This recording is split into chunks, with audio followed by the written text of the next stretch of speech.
17h20, l'école primaire publique Fifadi enregistre son premier votant. Environ une heure plus tôt, au 12e puis au 7e arrondissement, des agents de poste de vote venaient encore chercher le matériel. À l'école primaire publique Ménoté Sud, jusqu'à 8h ce matin, seuls les représentants des partis et les premiers électeurs sortis tôt pour accomplir leur devoir civique occupaient les lieux. C'est à partir de 8h05 que les premières urnes et ensuite les isoloirs ont commencé à faire leur entrée dans ce centre qui regroupe 8 postes de vote. Seule raison avancée par les responsables des postes de vote, le retard à l'acquisition du matériel. Ce retard au démarrage du scrutin est également remarqué de part et d'autre dans le littoral 2, ce qui n'a cependant pas émoussé l'ardeur des électeurs qui tiennent à accomplir leur devoir civique. Félicien Vallet-Assou, chef quartier de Kindonou, est par ailleurs revenu sur cette fausse note dans l'organisation du scrutin.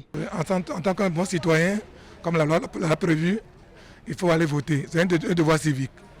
Et ce matin, le corps électoral est convoqué. Nous sommes venus accomplir notre devoir civique, c'est avec fierté. Et comme vous le constatez, c'est dans le calme et la sérénité. Il n'y a pas grand problème. La seule chose que nous déplorons ici à Kindonou, c'est la non-ouverture du centre de vote de l'EPP Ménoté Nord, qui est un second centre à part le CG Le Nokoué. Donc, nous demandons à tous nos concitoyens de sortir massivement pour aller accomplir leur devoir civique. Au nombre des électeurs rencontrés ce matin dans notre parcours, le président de la Cour constitutionnelle au centre de vote de l'école primaire publique Siké Sud et le candidat tête de liste Union progressiste dans le 13e arrondissement, Luc Setnondi Atroko, à l'école primaire publique Figaro à Agla. L'essentiel, c'est que le scrutin ait lieu. Il faut espérer que beaucoup plus citoyens viennent voter et pourquoi ne pas espérer qu'ils seront davantage nombreux. Attendons la fin de la journée.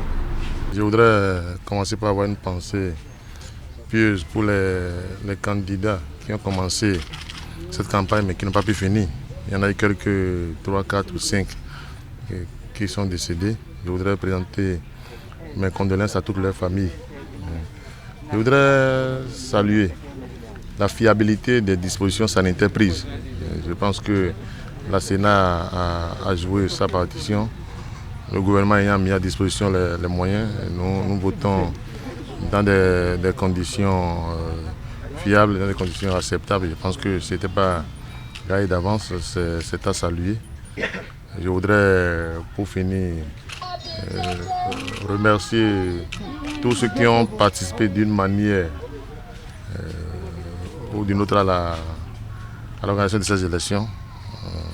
Je salue tous et souhaiter que ce soit que le meilleur gagne.